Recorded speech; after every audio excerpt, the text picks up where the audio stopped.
The Importance of Being Earnest by Oscar Wilde. Narration read by Betsy Bush. Algernon. Reading by Gordon Mackenzie. Part of Lane the Manservant, read by Hugh Maguire. John Gonzalez. The role is John Worthing. Lady Bracknell, read by Christian McQuillan. Dina Duncan reading the role of Gwendolen. Miss Prism, read by Sureika Gorringe. Cecily Cardew, read by Cara Schallenberg.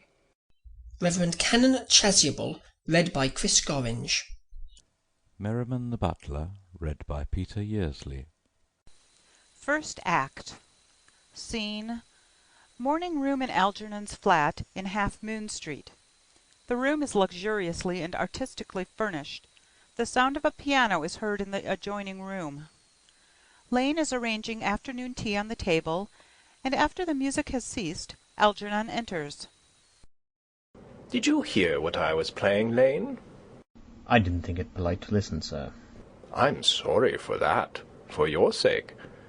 I don't play accurately. Anyone can play accurately, but I play with wonderful expression. As far as the piano is concerned, sentiment is my forte. I keep science for life. Yes, sir. And speaking of the science of life, have you got the cucumber sandwiches cut for Lady Bracknell? Yes, sir. Hands them on a salver. Inspects them, takes two, and sits down on the sofa. Oh, by the way, Lane, I see from your book that on Thursday night, when Lord Shorman and Mr. Worthing were dining with me, 8 bottles of champagne are entered as having been consumed. Yes, sir. 8 bottles and a pint. Why is it that at a bachelor's establishment the servants invariably drink the champagne? I ask merely for information. I attribute it to the superior quality of the wine, sir. I have often observed that in married households the champagne is rarely of a first-rate brand. Good heavens! Is marriage so demoralizing as that? I believe it is a very pleasant state, sir. I've had very little experience of it myself, up to the present. I've only been married once. That was in consequence of a misunderstanding between myself and a young person. I don't know that I am much interested in your family life, Lane. No, sir. It is not a very interesting subject. I never think of it myself. Very natural, I am sure. That will do, Lane. Thank you. Thank you, sir. Lane goes out. Lane's views on marriage seem somewhat lax. Really, if the lower orders don't set us a good example, what on earth is the use of them? They seem as a class to have absolutely no sense of moral responsibility. Enter Lane. Mr. Ernest Worthing. Enter Jack. Lane goes out. How are you, my dear Earnest? What brings you up to town? Oh, pleasure, pleasure. What else would bring one anywhere? Eating as usual, I see, Algy. I believe it is customary in good society to take some slight refreshment at 5 o'clock. Where have you been since last Thursday? Sitting down on the sofa. In the country. What on earth do you do there? Pulling off his gloves. When one is in town, one amuses oneself. When one is in the country, one amuses other people. It is excessively boring. And who are the people you amuse? Oh, neighbours. Neighbours. Got nice neighbours in your part of Shropshire? Perfectly horrid. Never speak to one of them. How immensely you must amuse them. Goes over and takes sandwich. By the way, Shropshire is your county, is it not? Eh? Shropshire? Yes, of course. Hello. Why all these cups? Why cucumber sandwiches? Why such reckless extravagance in one so young? Who is coming to tea? Oh, merely Aunt Augusta and Gwendolen. How perfectly delightful. Yes, that is all very well, but I'm afraid Aunt Augusta won't quite approve of your being here. May I ask why? My dear fellow, the way you flirt with Gwendolen is perfectly disgraceful. It is almost as bad as the way Gwendolen flirts with you. I am in love with Gwendolen. I have come up to town expressly to propose to her. I thought you had come up for pleasure. I call that business. How utterly unromantic you are. I really don't see anything romantic in proposing. It is very romantic to be in love. But there is nothing romantic about a definite proposal. Why, one may be accepted. One usually is, I believe. Then the excitement is all over. The very essence of romance is uncertainty. If ever I get married, I'll certainly try to forget the fact. I have no doubt about that, dear Algy. The divorce court was specially invented for people whose memories are so curiously constituted. Oh, there is no use speculating on that subject. Divorces are made in heaven. Jack puts out his hand to take a sandwich. Algernon at once interferes. Please, don't touch the cucumber sandwiches. They are ordered specially for Aunt Augusta. Takes one and eats it. Well, you have been eating them all the time. That is quite a different matter. She is my aunt. Takes plate from below. Have some bread and butter. The bread and butter is for Gwendolen. Gwendolen is devoted to bread and butter. Advancing to table and helping himself. And very good bread and butter it is, too. Well, my dear fellow, you need not eat as if you were going to eat it all. You behave as if you were married to her already. You are not married to her already, and I don't think you ever will be. Why on earth do you say that? Well, in the first place, girls never marry the men they flirt with. Girls don't think it right. Oh, that is nonsense. It isn't. It is a great truth. It accounts for the extraordinary number of bachelors that one sees all over the place. In the second place, I don't give my consent. Your consent? My dear fellow, Gwendolen is my first cousin, and before I allow you to marry her, you will have to clear up the whole question of Cecily. Rings bell. Cecily? What on earth do you mean? What do you mean, Algy, by Cecily? I don't know anyone of the name of Cecily. Enter Lane. Bring me that cigarette case Mr. Worthing left in the smoking room the last time he dined here. Yes, sir. Lane goes out. Do you mean to say that you've had my cigarette case here all this time? I wish to goodness you would let me know. I've been writing frantic letters to Scotland Yard about it. I was very nearly offering a very large reward. Well, I wish you would offer one. I happen to be more than usually hard up. There is no good offering a large reward now that the thing is found. Enter Lane with the cigarette case on a salver. Algernon takes it at once. Lane goes out. I think that is rather mean of you, Ernest, I must say. Opens case and examines it. However, it makes no matter, for now that I look at the inscription inside, I find that the thing isn't yours after all. Of course it's mine. Moving to him. You have seen me with it 100 times, and you have no right whatsoever to read what is written inside. It is a very ungentlemanly thing to read a private cigarette case. Oh, it is absurd to have a hard and fast rule about what one should read and what one shouldn't.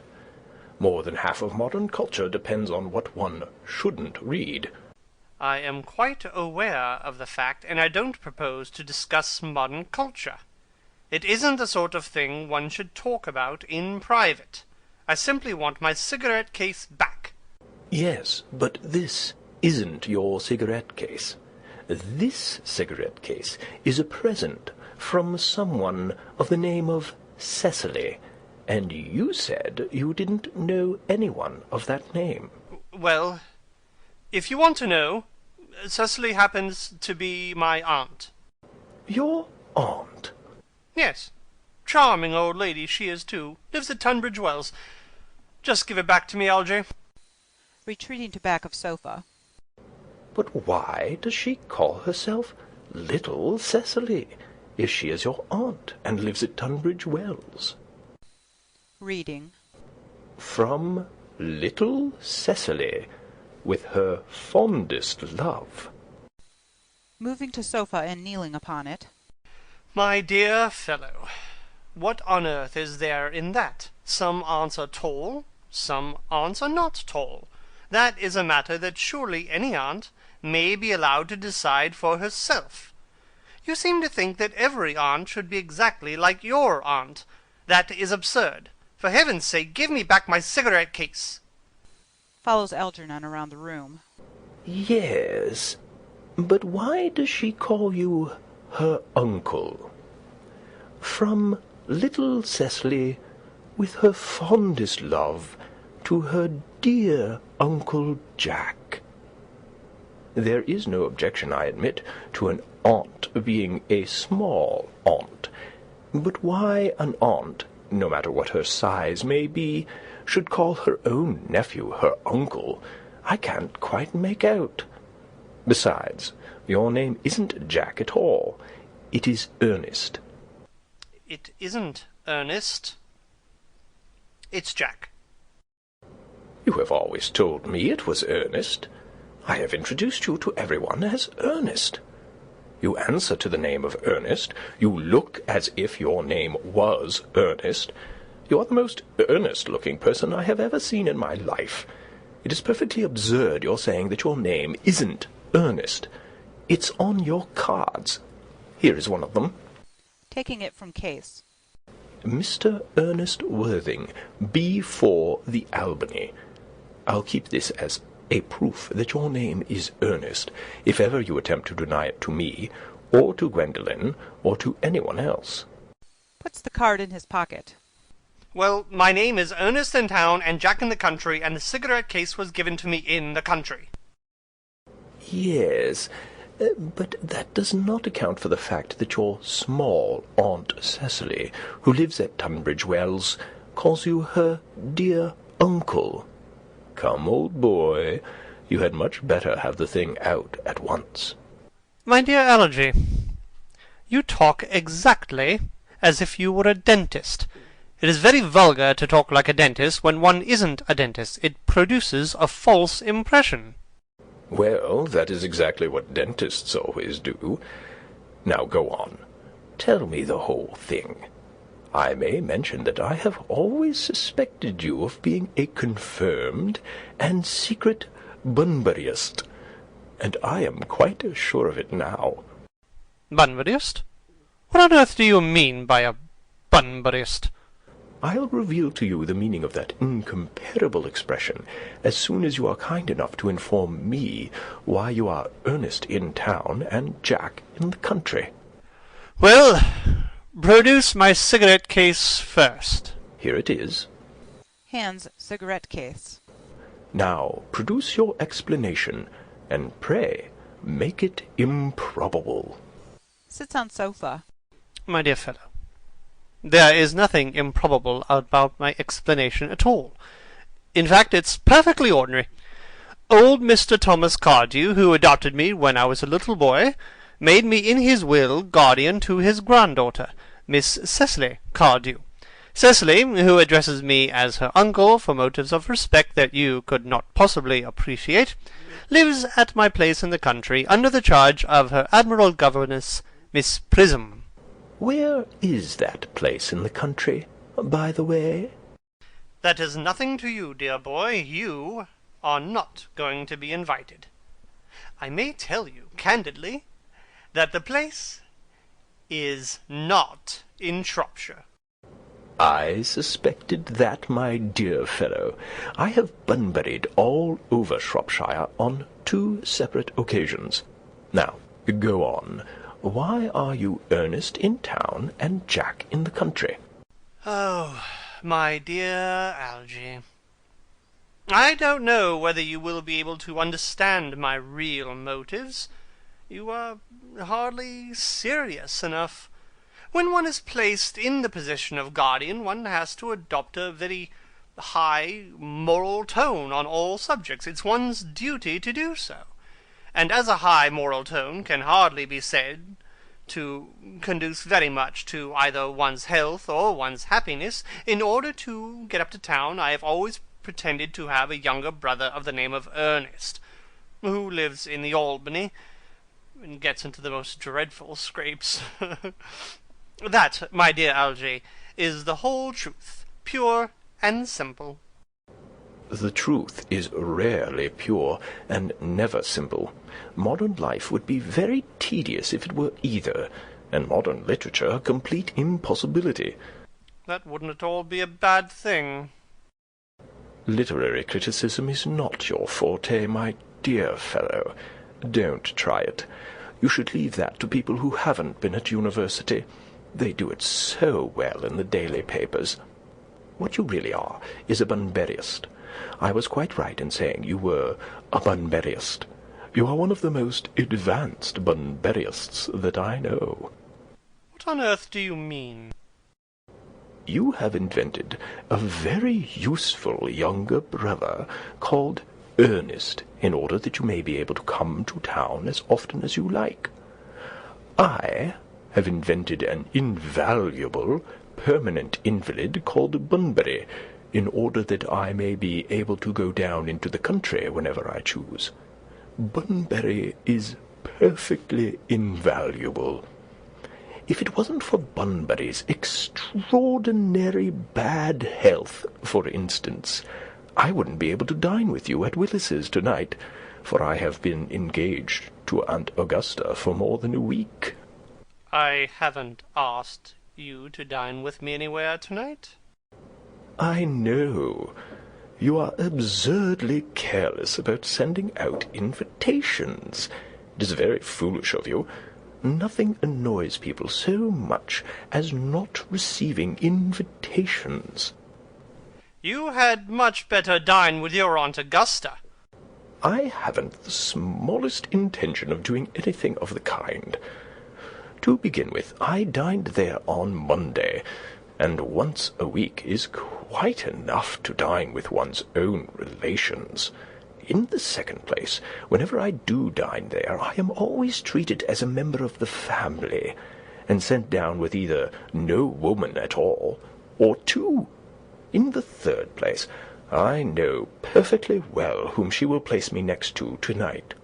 She will place me next Mary Farquhar, who always flirts with her own husband across the dinner table. That is not very pleasant. Indeed, it is not even decent. And that sort of thing is enormously on the increase. The amount of women in London who flirt with their own husbands is perfectly scandalous. It looks so bad. It is simply washing one's clean linen in public. Besides, now that I know you to be a confirmed bunburyist, I naturally want to talk to you about bunburying. I want to tell you the rules. I'm not a bunburyist at all. If Gwendolen accepts me, I'm going to kill my brother. Indeed, I think I'll kill him in any case. Cecily is a little too much interested in him. It is rather a bore. So I'm going to get rid of Ernest, and I strongly advise you to do the same with with your invalid friend who has the absurd name. Nothing will induce me to part with Bunbury, and if you ever get married, which seems to me extremely problematic, you will be very glad to know Bunbury.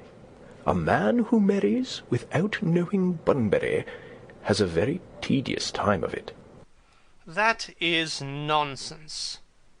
If I marry a charming girl like Gwendolen, and she is the only girl I ever in my life that I would marry, I certainly wouldn't want to know Bunbury. Then your wife will. You don't seem to realize that in married life 3 is company and 2 is none. That, my dear young friend, is the theory that the corrupt French drama has been propounding for the last 50 years. Yes, and the happy English home has proved in half the time. Oh, for heaven's sake, don't try to be cynical. It's perfectly easy to be cynical. My dear fellow, it isn't easy to be anything nowadays. There's such a lot of beastly competition about. The sound of an electric bell is heard. Ah, that must be Aunt Augusta. Only relatives or creditors ever ring in that Wagnerian manner. Now, if I get her out of the way for 10 minutes, so that you can have an opportunity for proposing to Gwendolen, may I dine with you tonight at Willis's? Oh, I suppose, if you want to. Yes, but you must be serious about it. I hate people who are not serious about meals. It is so shallow of them. Enter Lane. Lady Bracknell and Miss Fairfax. Algernon goes forward to meet them. Enter Lady Bracknell and Gwendolen. Good afternoon, dear Algernon. I hope you're behaving very well. I'm feeling very well, Aunt Augusta. That's not quite the same thing. In fact, the two things rarely go together.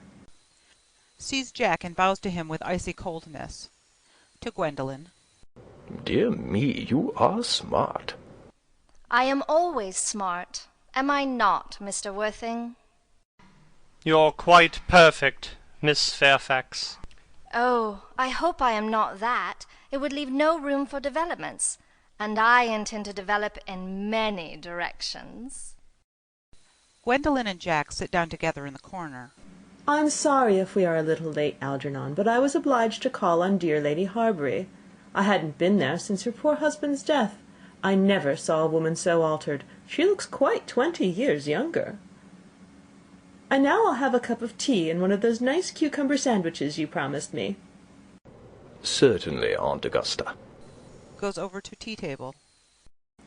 Won't you come and sit here, Gwendolen? Thanks, Mamma. I'm quite comfortable where I am. Picking up empty plate in horror. Good heavens! Lane! Why are there no cucumber sandwiches? I ordered them specially. There were no cucumbers in the market this morning, sir. I went down twice. No cucumbers? No, sir. Not even for ready money. That will do, Lane. Thank you. Thank you, sir. Goes out. I am greatly distressed, Aunt Augusta, about there being no cucumbers. Not even for ready money. It really makes no matter, Algernon. I had some crumpets with Lady Harbury, who seems to me to be living entirely for pleasure now. I hear her hair has turned quite gold from grief. It certainly has changed its colour, from what cause I, of course, cannot say. Algernon crosses and hands tea. Thank you. I've quite a treat for you tonight, Algernon. I'm going to send you down with Mary Farquhar. She's such a nice woman, and so attentive to her husband. It's delightful to watch them. I am afraid, Aunt Augusta, I shall have to give up the pleasure of dining with you tonight, after all. I hope not, Algernon. It would put my table completely out. Your uncle would have to dine upstairs. Fortunately, he's accustomed to that. It is a great bore, and I need hardly say a terrible disappointment to me. But the fact is, I have just had a telegram to say that my poor friend Bunbury is very ill again. Exchanges glances with Jack. They seem to think I should be with him. It is very strange. This Mr. Bunbury seems to suffer from curiously bad health. Yes, poor Bunbury is a dreadful invalid. Well, I must say, Algernon, I think it's high time that Mr. Bunbury made up his mind whether he was going to live or to die. This shilly-shallying with the question is absurd. Nor do I in any way approve of the modern sympathy with invalids. I consider it morbid. Illness of any kind is hardly a thing to be encouraged in others. Health is the primary duty of life. I'm always telling that to your poor uncle, but he never seems to take much notice, as far as any improvement in his ailment goes. I should be much obliged if you would ask Mr. Bunbury, from me, to be kind enough not to have a relapse on Saturday, for I rely on you to arrange my music for me. It is my last reception, and one wants something that will encourage conversation, particularly at the end of the season, when every one has practically said whatever they had to say, which, in most cases, was probably not much.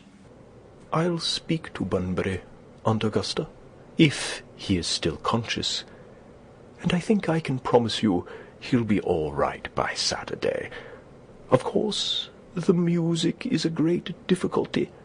You see, if one plays good music, people don't listen, and if one plays bad music, people don't talk.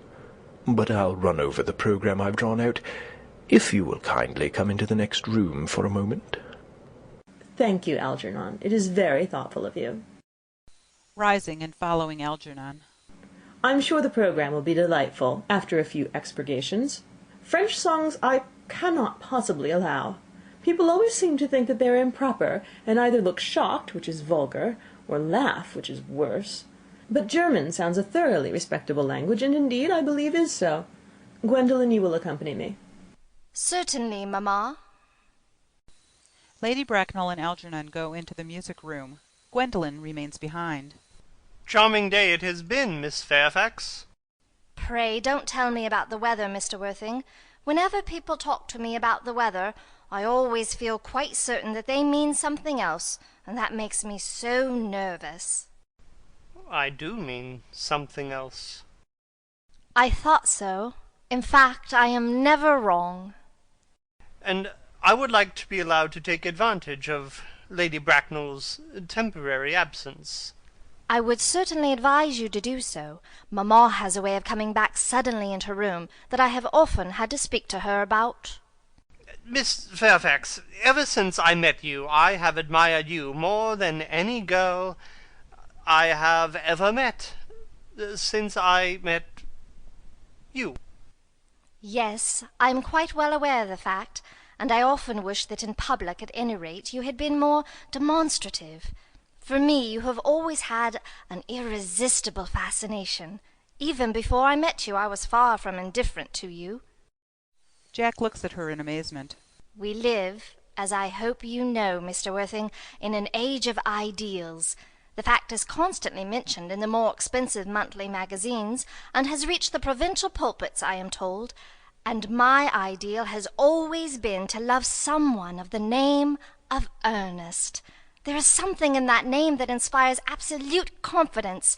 The moment Algernon first mentioned to me that he had a friend called Earnest, I knew I was destined to love you. You really love me, Gwendolen? Passionately. Darling, you don't know how happy you've made me. My own Earnest. You really don't mean to say that you couldn't love me if my name wasn't Earnest? But your name is Earnest.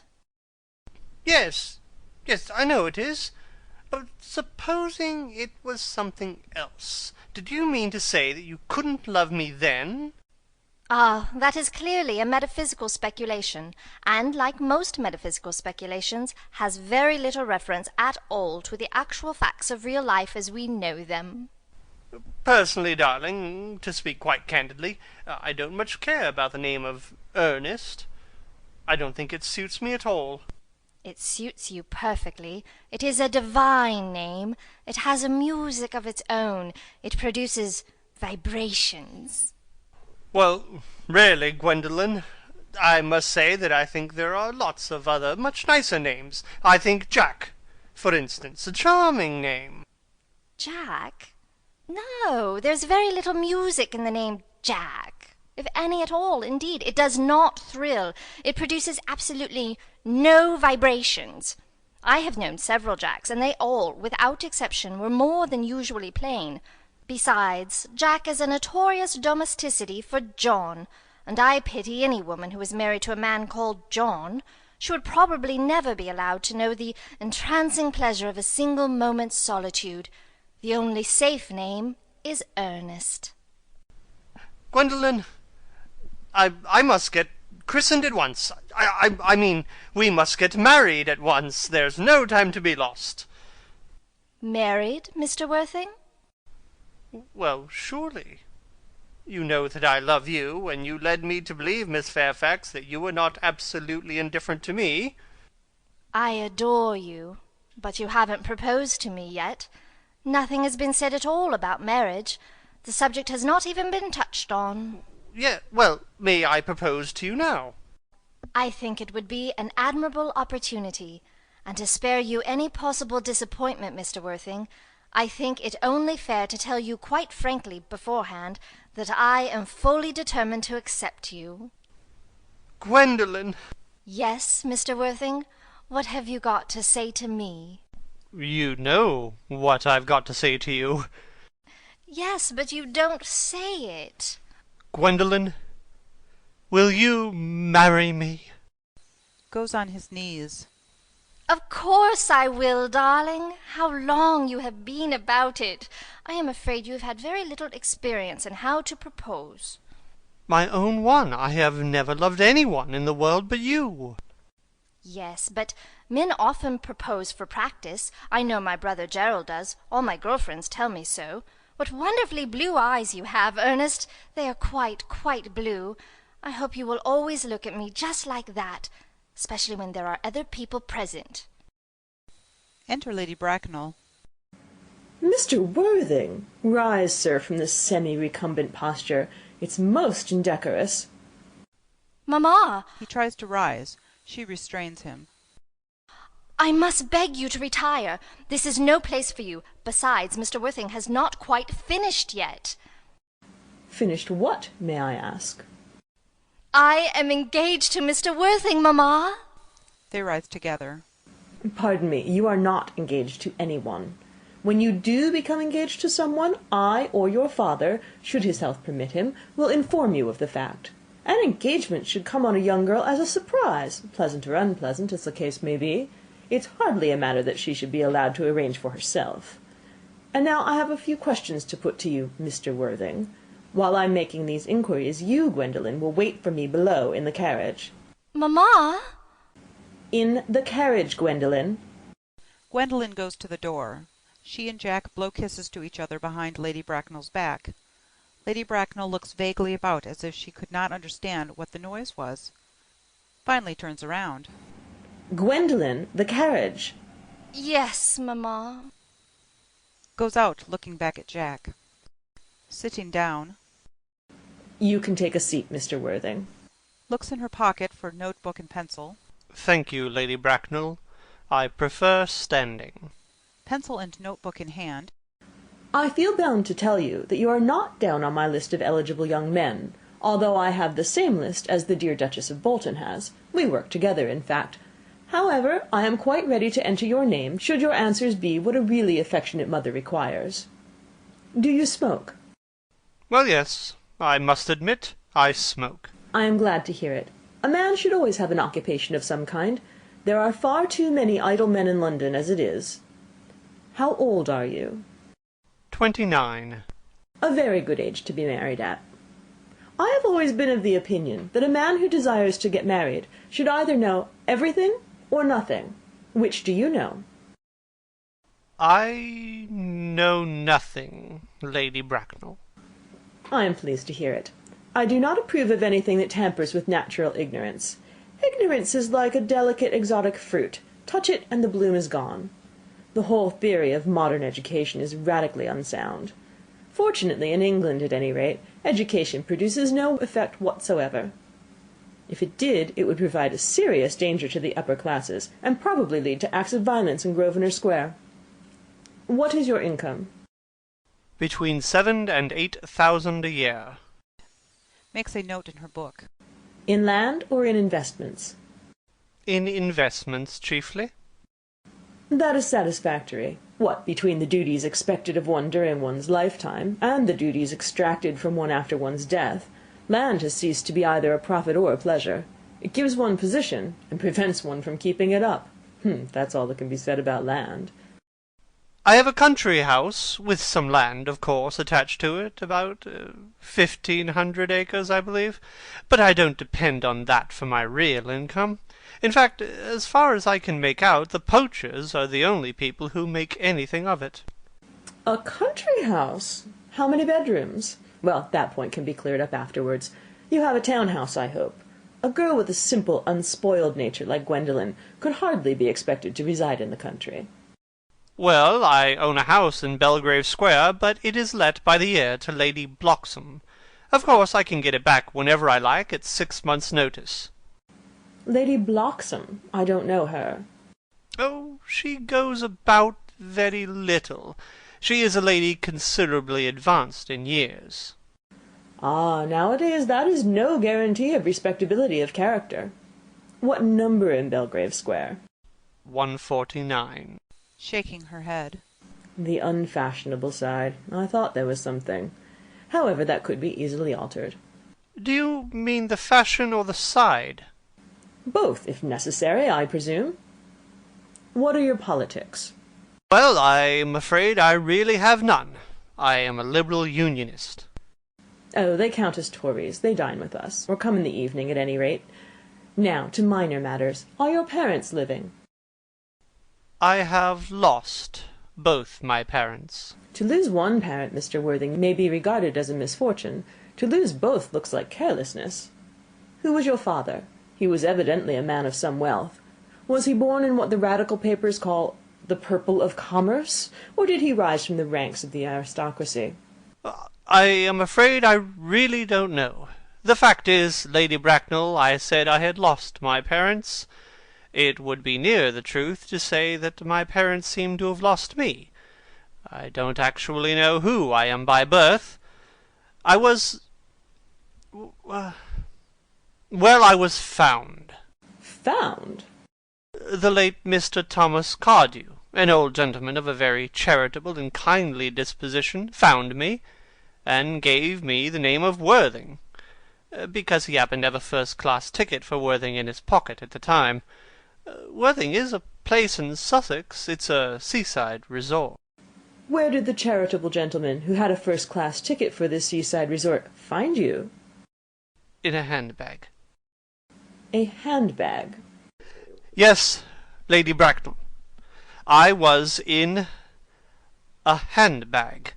A somewhat large, black leather handbag with handles to it. An ordinary handbag, in fact. In what locality did this Mr. James or Thomas Cardew come across this ordinary handbag? In the cloak-room at Victoria Station. It was given to him in mistake for his own. The cloak-room at Victoria Station? Yes. The Brighton line? The line is immaterial. Mr. Worthing, I confess I feel somewhat bewildered by what you've just told me. To be born, or at any rate bred, in a handbag, whether it has handles or not, seems to me to display a contempt for the ordinary decencies of family life that reminds one of the worst excesses of the French Revolution. And I presume you know what that unfortunate movement led to. As for the particular locality in which the handbag was found, a cloak-room at a railway station might serve to conceal a social indiscretion, has probably, indeed, been used for that purpose before, but it could hardly be regarded as an assured basis for a recognized position in good society. May I ask you, then, what you would advise me to do? I need hardly say I would do anything in the world to ensure Gwendolen's happiness. I would strongly advise you, Mr. Worthing, to try and acquire some relations as soon as possible, and to make a definite effort to produce at any rate one parent of either sex before the season is quite over. Well, I don't see how I could possibly manage to do that. I can produce the handbag at any moment. It is in my dressing-room at home. I really think that should satisfy you, Lady Bracknell. Me, sir? What has it to do with me? You can hardly imagine that I and Lord Bracknell would dream of allowing our only daughter, a girl brought up with the utmost care, to marry into a cloak-room and form an alliance with a parcel? Good morning, Mr. Worthing. Lady Bracknell sweeps out in majestic indignation. Good morning. Algernon from the other room strikes up the wedding march. Jack looks perfectly furious and goes to the door. Oh, for goodness sake, don't play that ghastly tune, Algy. How idiotic you are. The music stops and Algernon enters cheerily. Didn't it go off all right, old boy? You don't mean to say Gwendolen refused you? I know it is a way she has. She is always refusing people. I think it is most ill-natured of her. Oh, Gwendolen is as right as a trivet. As far as she is concerned, we are engaged. Her mother is perfectly unbearable. Never met such a gorgon.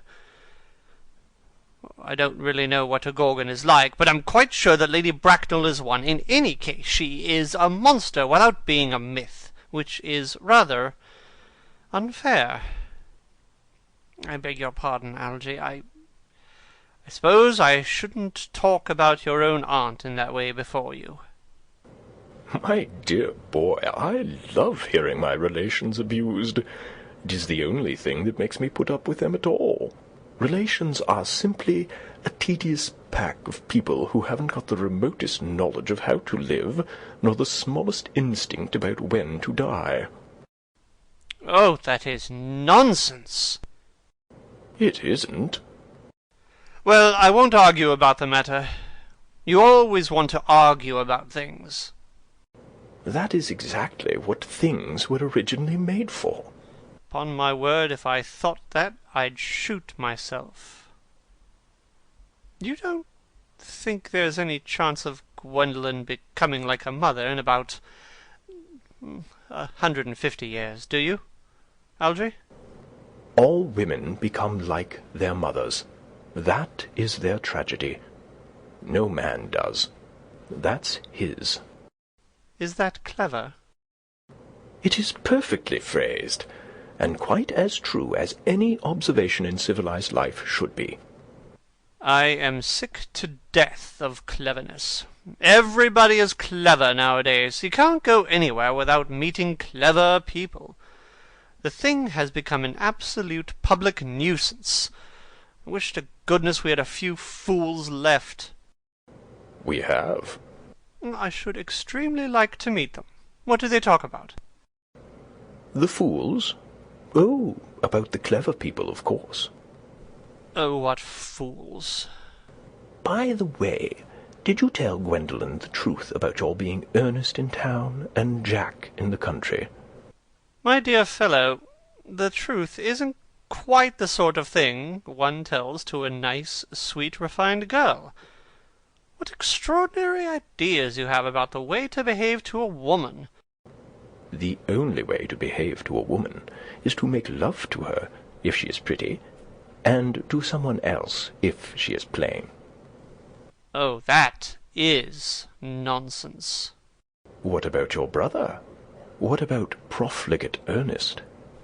Oh, before the end of the week I shall have got rid of him. I'll say he died in Paris of apoplexy. Lots of people die of apoplexy quite suddenly, don't they? Yes, but it's hereditary, my dear fellow. It's a sort of thing that runs in families. You had much better say a severe chill. You are sure a severe chill isn't hereditary, or anything of the kind? Of course it isn't. Very well, then. My poor brother Ernest, to be carried off suddenly, in Paris, by a severe chill. That gets rid of him. But I thought you said that Miss Cardew was a little too much interested in your poor brother Ernest. Won't she feel his loss a good deal? Oh, that is all right. Cecily is not a silly romantic girl, I am glad to say. She's got a capital appetite, goes long walks, and pays no attention at all to her lessons. I would rather like to see Cecily. I will take very good care you never do. She is excessively pretty, and she is only just 18. Have you told Gwendolen yet that you have an excessively pretty ward who is only just 18? Oh, one doesn't blurt these things out to people. Cecily and Gwendolen are perfectly certain to be extremely great friends. I'll bet you anything you like that half an hour after they've met, they will be calling each other sister. Women only do that when they have called each other a lot of other things first. Now, my dear boy, if we want to get a good table at Willis's, we really must go and dress. Do you know that it is nearly 7? Oh, it's always nearly 7. Well, I'm hungry. I never knew you when you weren't. What shall we do after dinner? Go to a theatre? Oh, no, I loathe listening.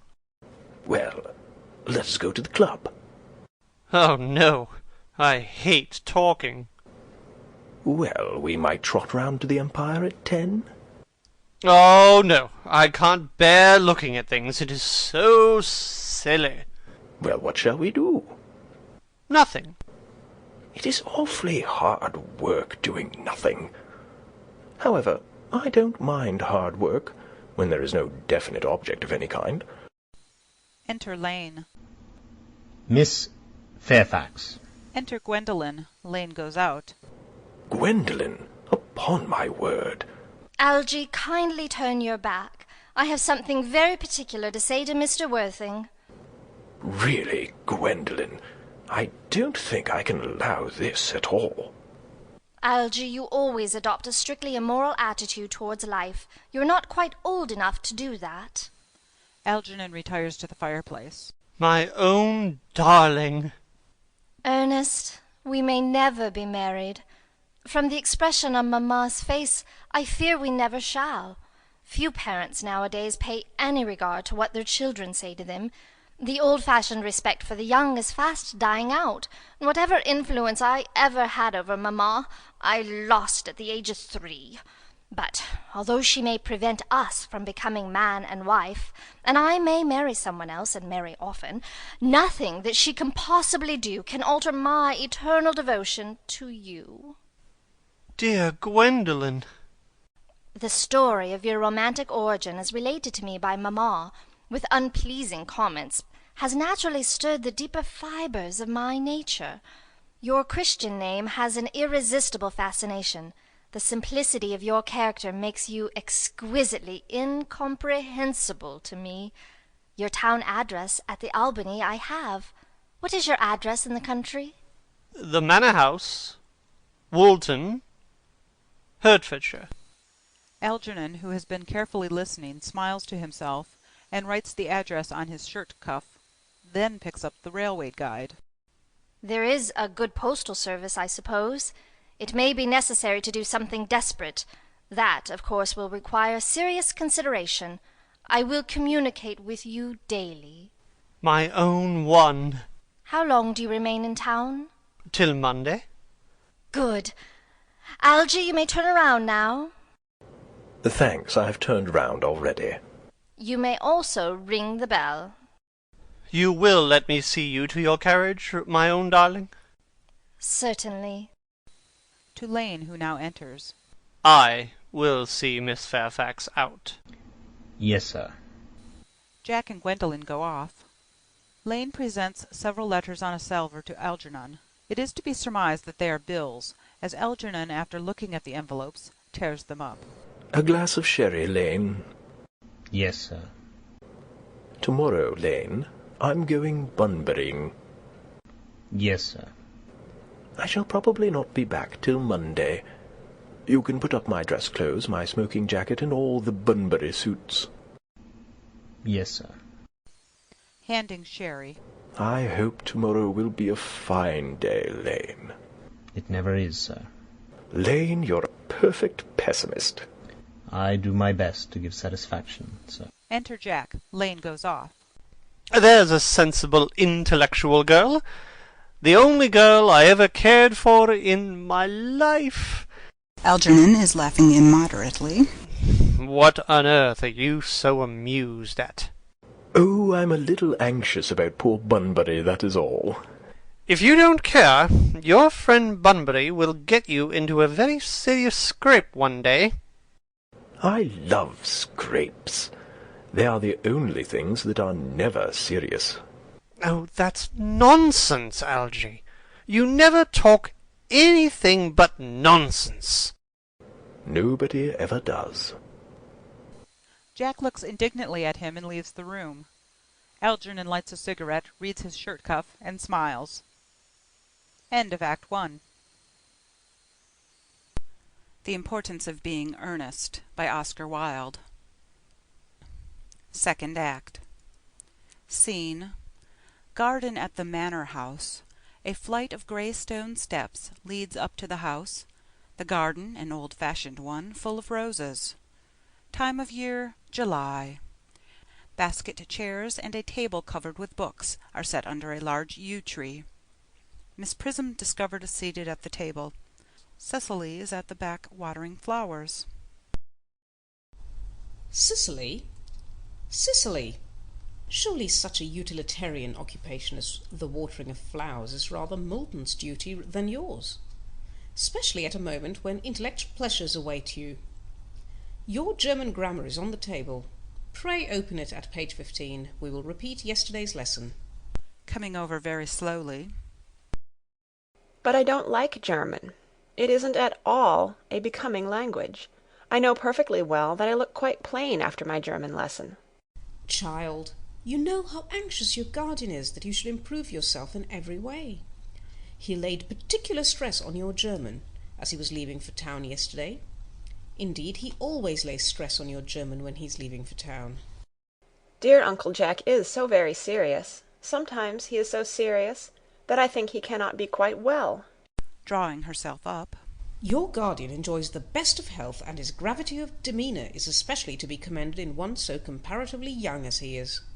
I know no one who has a higher sense of duty and responsibility. I suppose that is why he often looks a little bored when we three are together. Cecily, I'm surprised at you. Mr. Worthing has many troubles in his life. Idle merriment and triviality would be out of place in his conversation. You must remember his constant anxiety about that unfortunate young man, his brother. I wish Uncle Jack would allow that unfortunate young man, his brother, to come down here sometimes. We might have a good influence over him, Miss Prism. I am sure you certainly would. You know German, and geology, and things of that kind influence a man very much. Cecily begins to write in her diary. Shaking her head. I do not think that even I could produce any effect on a character that, according to his own brother's admission, is irretrievably weak and vacillating. Indeed, I'm not sure that I would desire to reclaim him. I'm not in favour of this modern mania for turning bad people into good people at a moment's notice. As a man sows, so let him reap. You must put away your diary, Cecily. I really don't see why you should keep a diary at all. I keep a diary in order to enter the wonderful secrets of my life. If I didn't write them down, I should probably forget all about them. Memory, my dear Cecily, is the diary that we all carry about with us. Yes, but it usually chronicles the things that have never happened and couldn't possibly have happened. I believe that memory is responsible for nearly all the 3-volume novels that Mudie sends us. Do not speak slightingly of the 3-volume novels, Cecily. I wrote one myself in earlier days. Did you really, Miss Prism? How wonderfully clever you are. I hope it did not end happily. I don't like novels that end happily. They depress me so much. The good ended happily and the bad unhappily. That is what fiction means. I suppose so. But it seems very unfair. And was your novel ever published? Alas, no. The manuscript, unfortunately, was abandoned. Cecily starts. I use the word in the sense of lost or mislaid. To your work, child, these speculations are profitless. Smiling. But I see dear Dr. Chasuble coming up through the garden. Rising and advancing. Dr. Chasuble, this is indeed a pleasure. Enter Canon Chasuble. And how are we this morning? Miss Prism, you are, I trust, well? Miss Prism has just been complaining of a slight headache. I think it would do her so much good to have a short stroll with you in the park, Dr. Chasuble. Cicely, I have not mentioned anything about a headache. No, dear Miss Prism, I know that, but I felt instinctively that you had a headache. Indeed, I was thinking about that, and not about my German lesson, when the rector came in. I hope, Cecily, you are not inattentive. Oh, I am afraid I am. That is strange. Were I fortunate enough to be Miss Prism's pupil, I would hang upon her lips. Miss Prism glares. I spoke metaphorically. My metaphor was drawn from bees. Mr. Worthing, I suppose, has not returned from town yet? We do not expect him till Monday afternoon. Ah, yes, he usually likes to spend his Sunday in London. He is not one of those whose sole aim is enjoyment, as, by all accounts, that unfortunate young man his brother seems to be. But I must not disturb Egeria and her pupil any longer. Egeria? My name is Letitia, Doctor. Bowing. A classical illusion merely, drawn from the pagan authors. I shall see you both, no doubt, at evensong. I think, dear Doctor, I will have a stroll with you. I find I have a headache after all, and a walk might do it good. With pleasure, Miss Prism, with pleasure. We might go as far as the schools and back. That would be delightful. Cicely, you will read your political economy in my absence. The chapter on the fall of the rupee you may omit. It is somewhat too sensational. Even these metallic problems have their melodramatic side. Goes down the garden with Dr. Chasuble. Picks up books and throws them back on table. Horrid political economy. Horrid geography. Horrid, horrid German. Enter Merriman with a card on a salver. Mr. Ernest Worthing has just driven over from the station. He has brought his luggage with him. Takes the card and reads it. Mr. Ernest Worthing, B4, the Albany, W. Uncle Jack's brother. Did you tell him Mr. Worthing was in town? Yes, miss. He seemed very much disappointed. I mentioned that you and Miss Prism were in the garden. He said he was anxious to speak to you privately for a moment. Ask Mr. Ernest Worthing to come here. I suppose you had better talk to the housekeeper about a room for him. Yes, miss. Merriman goes off.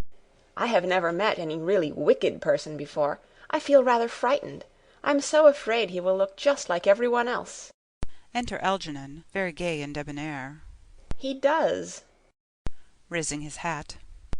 You are my little cousin Cecily, I'm sure. You are under some strange mistake. I am not little. In fact, I believe I am more than usually tall for my age. Algernon is rather taken aback. But I am your cousin Cecily. You, I see from your card, are Uncle Jack's brother, my cousin Ernest, my wicked cousin Ernest. Oh, I'm not really wicked at all, cousin Cecily. You mustn't think that I am wicked. If you are not, then you have certainly been deceiving us all in a very inexcusable manner. I hope you have not been leading a double life, pretending to be wicked and being really good all the time. That would be hypocrisy. Looks at her in amazement. Oh, of course I have been rather reckless. I am glad to hear it. In fact, now you mention the subject, I have been very bad in my own small way. I don't think you should be so proud of that, though I am sure it must have been very pleasant. It is much pleasanter being here with you. I can't understand how you are here at all. Uncle Jack won't be back till Monday afternoon. That is a great disappointment. I am obliged to go up by the first train on Monday morning. I have a business appointment that I am anxious to miss. Couldn't you miss it anywhere but in London? No, the appointment is in London. Well, I know, of course, how important it is not to keep a business engagement if one wants to retain any sense of the beauty of life. But still, I think you had better wait till Uncle Jack arrives. I know he wants to speak to you about your emigrating. About my what? You're emigrating. He has gone up to buy your outfit." "I certainly wouldn't let Jack buy my outfit. He has no taste in neckties at all." "I don't think you will require neckties. Uncle Jack is sending you to Australia." "Australia? I'd sooner die." "Well, he said at dinner on Wednesday night that you would have to choose between this world, the next world, and Australia." "Oh, well, the accounts I have received of Australia and the next world are not particularly encouraging. This world is good enough for me, Cousin Cecily." "Yes, but are you good enough for it?" "I'm afraid I'm not that. That is why I want you to reform me. You might make that your mission, if you don't mind, Cousin Cecily." "I'm afraid I've no time this afternoon." "Well, would you mind my reforming myself this afternoon?" "It is rather quixotic of you, but I think you should try." "I will. I feel better already." "You are looking a little worse." "That is because I am hungry." "How thoughtless of me! I should have remembered that when one is going to lead an entirely new life, one requires regular and wholesome meals. Won't you come in?" "Thank you. Might I have a buttonhole first? I never have any appetite unless I have a buttonhole first." "A Marechal Niel?" Picks up scissors. "No, I'd sooner have a pink rose." "Why?" Cuts a flower. "Because you are like a pink rose, Cousin Cecily." "I don't think it can be right for you to talk to me like that. Miss Prism never says such things to me." "Then Miss Prism is a short-sighted old lady." Cecily puts the rose in his buttonhole. "You are the prettiest girl I ever saw." "Miss Prism says that all good looks are a snare." "They are a snare that every sensible man would like to be caught in." "Oh, I don't think I would care to catch a sensible man. I shouldn't know what to talk to him about." They pass into the house. Miss Prism and Dr. Chasuble return. You are too much alone, dear Dr. Chasuble. You should get married. A misanthrope I can understand. A womanthrope? Never. With a scholar's shudder. Believe me, I do not deserve so neologistic a phrase. The precept, as well as the practice, of the primitive church was distinctly against matrimony. That is obviously the reason why the primitive church has not lasted up to the present day. And you do not seem to realize, dear doctor, that by persistently remaining single, a man converts himself into a permanent public temptation. Men should be more careful.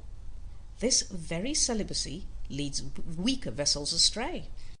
But is a man not equally attractive when married? No married man is ever attractive except to his wife. And often, I've been told, not even to her. That depends on the intellectual sympathies of the woman. Maturity can always be depended on. Ripeness can be trusted. Young women are green. Dr. Chasuble starts. I spoke horticulturally. My metaphor was drawn from fruits. But where is Cicely? Perhaps she followed us to the schools. Enter Jack slowly from the back of the garden. He is dressed in the deepest mourning, with crape hatband and black gloves. Mr. Worthing! Mr. Worthing? This is indeed a surprise. We did not look for you till Monday afternoon. Shakes Miss Prism's hand in a tragic manner. I have returned sooner than I expected. Dr. Chasuble, I hope you are well? Dear Mr. Worthing, I trust this garb of woe does not betoken some terrible calamity. My brother. More shameful debts and extravagance? Still leading his life of pleasure? Shaking his head. Dead. Your brother Earnest dead? Quite dead. What a lesson for him. I trust he will profit by it. Mr. Worthing, I offer you my sincerest condolence. You have at least the consolation of knowing that you are always the most generous and forgiving of brothers. Poor Earnest. He had many faults, but it is a sad, sad blow. Very sad indeed. Were you with him at the end? No. He died abroad, in Paris, in fact. I had a telegram last night from the manager of the Grand Hotel. Was the cause of death mentioned? A severe chill, it seems. As a man sows, so shall he reap. Raising his hand. Charity, dear Miss Prism, charity. None of us are perfect. I myself am particularly susceptible to draughts. Will the interment take place here? No. He seems to have expressed a desire to be buried in Paris. In Paris? Shakes his head. I fear that hardly points to any very serious state of mind at the last. You would no doubt wish me to make some slight allusion to this tragic domestic affliction next Sunday? Jack presses his hand convulsively. My sermon on the meaning of the manner in the wilderness can be adapted to almost any occasion, joyful, or, as in the present case, distressing. All sigh. I have preached it at harvest celebrations, christenings, confirmations, on days of humiliation and festal days. The last time I delivered it was in the cathedral as a charity sermon on behalf of the Society for the Prevention of Discontent among the Upper Orders.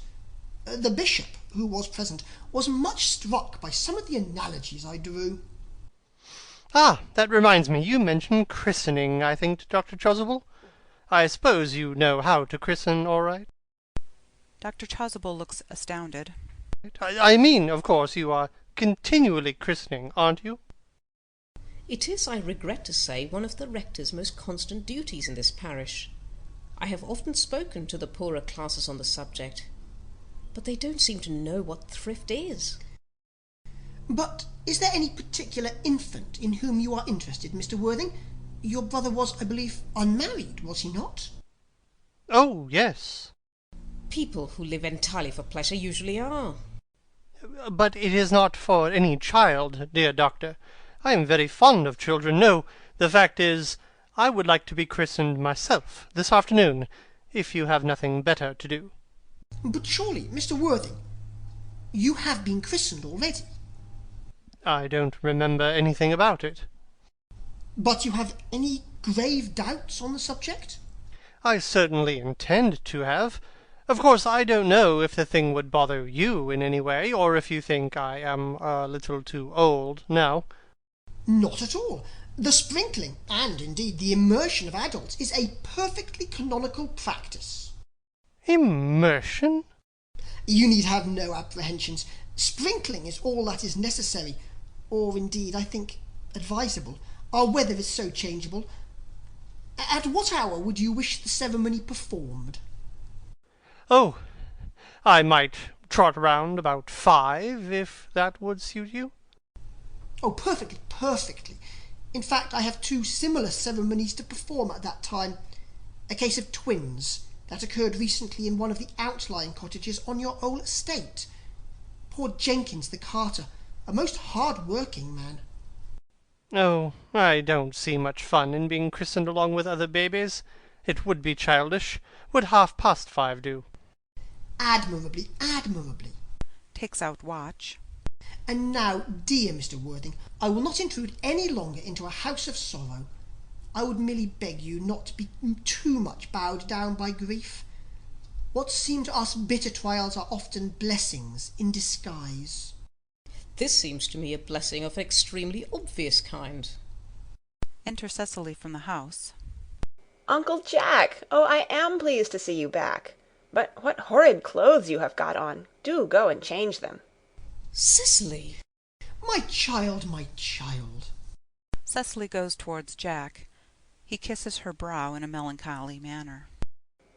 What is the matter, Uncle Jack? Do look happy. You look as if you had toothache. And I have got such a surprise for you. Who do you think is in the dining-room? Your brother. Who? Your brother Ernest. He arrived about half an hour ago. What nonsense! I haven't got a brother. Oh, don't say that. However badly he may have behaved to you in the past, he is still your brother. You couldn't be so heartless as to disown him. I'll tell him to come out. And you will shake hands with him, won't you, Uncle Jack? Runs back into the house. These are very joyful tidings. After all, we had all been resigned to his loss. His sudden return seems to be a peculiarly distressing.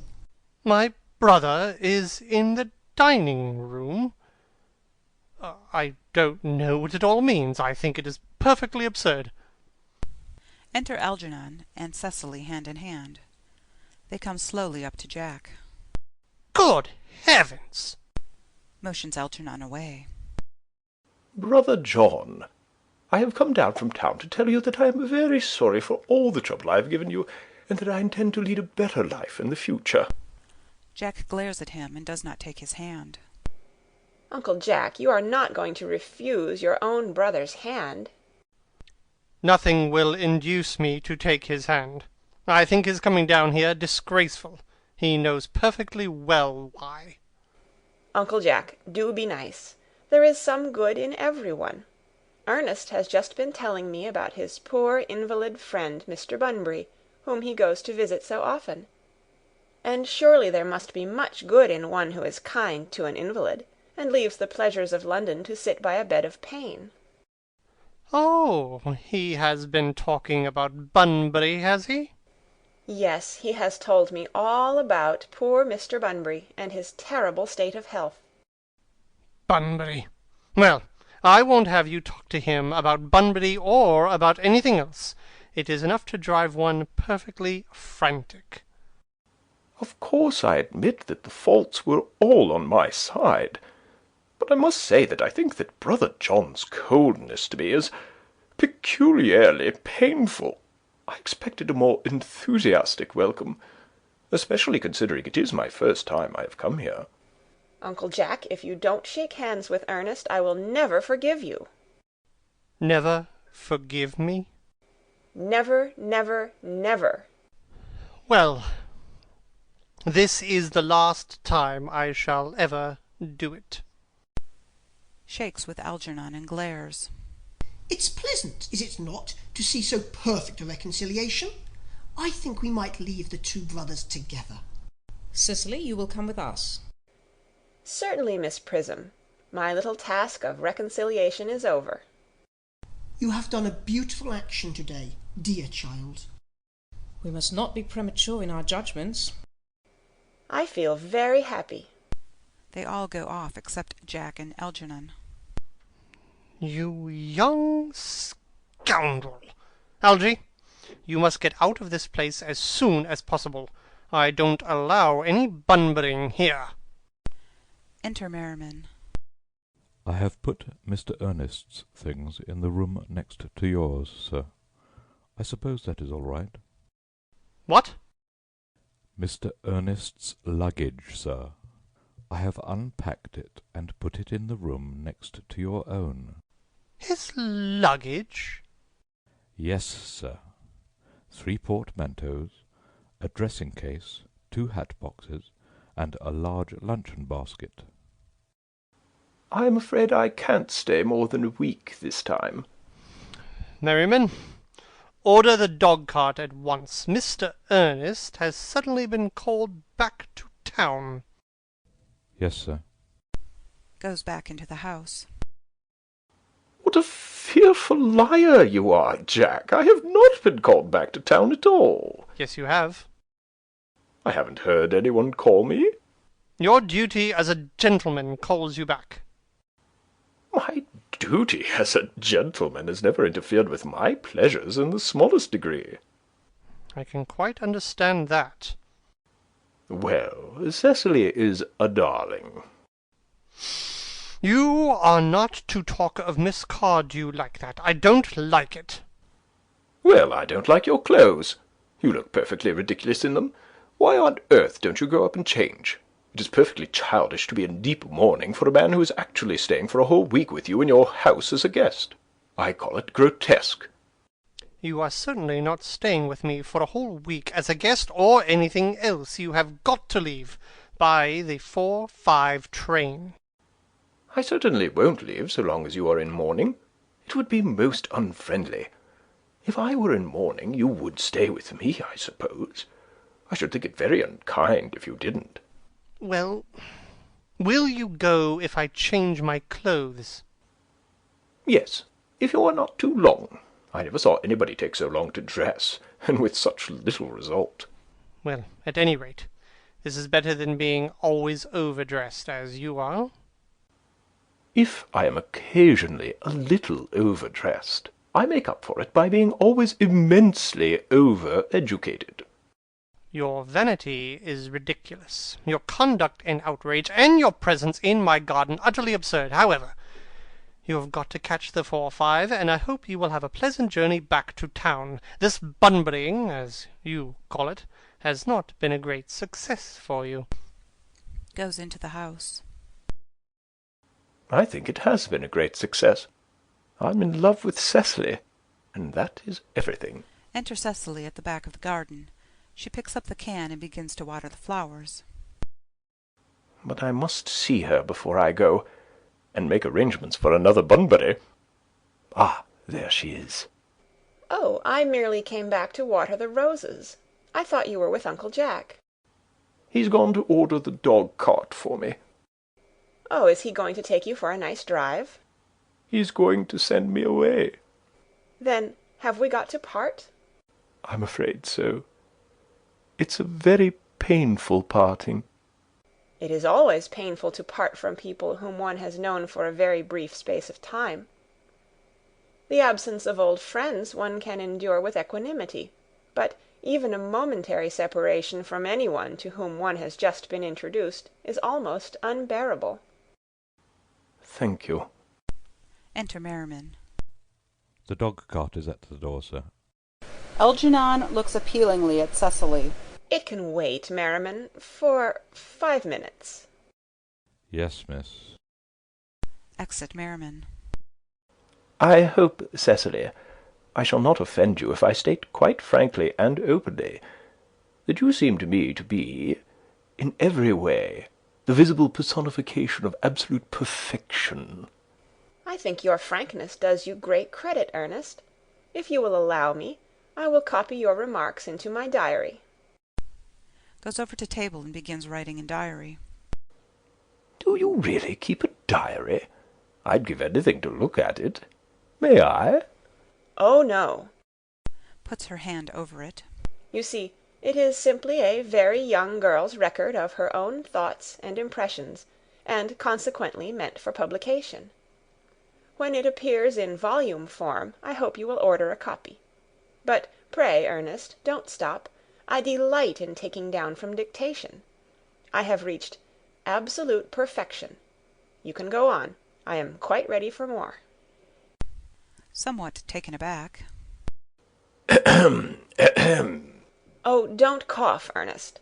When one is dictating, one should speak fluently, and not cough. Besides, I don't know how to spell a cough. Writes as Algernon speaks. Cecily, ever since I first looked upon your wonderful and incomparable beauty, I have dared to love you wildly, passionately, devotedly, hopelessly. I don't think that you should tell me that you love me wildly, passionately, devotedly, hopelessly. Hopelessly doesn't seem to make much sense, does it? Cecily! Enter Merriman. The dog-cart is waiting, sir. Tell it to come around next week at the same hour. Looks at Cecily, who makes no sign. Yes, sir. Merriman retires. Uncle Jack would be very much annoyed if he knew you were staying on till next week at the same hour. Oh, I don't care about Jack. I don't care for anybody in the whole world but you. I love you, Cecily. You will marry me, won't you? You silly boy. Of course. Why, we have been engaged for the last 3 months. For the last 3 months? Yes, it will be exactly 3 months on Thursday. But how did we become engaged? Well, ever since dear Uncle Jack first confessed to us that he had a younger brother who was very wicked and bad, you of course have formed the chief topic of conversation between myself and Miss Prism. And of course a man who is much talked about is always very attractive. One feels there must be something in him after all. I dare say it was foolish of me, but I fell in love with you, Ernest. Darling, And when was the engagement actually settled? On the 14th of February last. Worn out by your entire ignorance of my existence, I determined to end the matter one way or the other, and after a long struggle with myself, I accepted you under this dear old tree here. The next day I bought this little ring in your name, and this is the little bangle with the true lover's knot I promised you always to wear. Did I give you this? It's very pretty, isn't it? Yes, you've wonderfully good taste, Ernest. It's the excuse I've always given for your leading such a bad life. And this is the box in which I keep all your dear letters. Kneels at table, opens box, and produces letters tied up with blue ribbon. My letters! But my own sweet Cecily, I have never written you any letters. You need hardly remind me of that, Ernest. I remember only too well that I was forced to write your letters for you. I wrote always 3 times a week, and sometimes oftener. Oh, do let me read them, Cecily. Oh, I couldn't possibly. They would make you far too conceited. Replaces box. The 3 you wrote me after I had broken off the engagement are so beautiful, and so badly spelled, that even now I can hardly read them without crying a little. But was our engagement ever broken off? Of course it was, on the 22nd of last March. You can see the entry if you like. Shows diary. Today I broke off my engagement with Ernest. I feel it is better to do so. The weather still continues charming. But why on earth did you break it off? What had I done? I had done nothing at all. Cecily, I am very much hurt indeed to hear you broke it off, particularly when the weather was so charming. It would hardly have been a really serious engagement if it hadn't been broken off at least once. But I forgave you before the week was out. Crossing to her and kneeling. What a perfect angel you are, Cecily. You dear romantic boy. He kisses her. She puts her fingers through his hair. I hope your hair curls naturally, does it? Yes, darling, with a little help from others. I am so glad. You'll never break off our engagement again, Cecily. I don't think I could break it off now that I have actually met you. Besides, of course, there is the question of your name. Yes, of course. You must not laugh at me, darling, but it had always been a girlish dream of mine to love someone whose name was Ernest. Algernon rises, Cecily also. There is something in that name that seems to inspire absolute confidence. I pity any poor married woman whose husband is not called Ernest. But, my dear child, do you mean to say you could not love me if I had some other name? But what name? Oh, any name you like. Algernon, for instance. But I don't like the name of Algernon. Well, my own dear, sweet, loving little darling, I really can't see why you should object to the name of Algernon. It is not at all a bad name. In fact, it is rather an aristocratic name. Half of the chaps who get into the bankruptcy court are called Algernon. But seriously, Cecily, moving to her, if my name was Algy, couldn't you love me? Rising. I might respect you, Ernest. I might admire your character, but I fear that I should not be able to give you my undivided attention. Cecily. Picking up hat. Your rector here is, I suppose, thoroughly experienced in the practice of all the rites and ceremonials of the church? Oh, yes. Dr. Chasuble is a most learned man. He has never written a single book, so you can imagine how much he knows. I must see him at once on a most important christening. I mean on the most important business. Oh. I shan't be away for more than half an hour. Considering that we have been engaged since February the 14th, and that I only met you today for the first time, I think it is rather hard that you should leave me for so long a period as half an hour. Couldn't you make it 20 minutes? I'll be back in no time. Kisses her and rushes down the garden. What an impetuous boy he is! I like his hair so much. I must enter his proposal in my diary. Enter Merriman. A Miss Fairfax has just called to see Mr. Worthing. On very important business, Miss Fairfax states. Isn't Mr. Worthing in his library? Mr. Worthing went over in the direction of the rectory some time ago. Pray ask the lady to come out here. Mr. Worthing is sure to be back soon, and you can bring tea. Yes, miss. Goes out. Miss Fairfax. I suppose one of the many good elderly women who are associated with Uncle Jack in some of his philanthropic work in London. I don't quite like women who are interested in philanthropic work. I think it is so forward of them. Enter Merriman. Miss Fairfax. Enter Gwendolen. Exit Merriman. Advancing to meet her. Pray let me introduce myself to you. My name is Cecily Cardew. Cecily Cardew? Moving to her and shaking hands. What a very sweet name.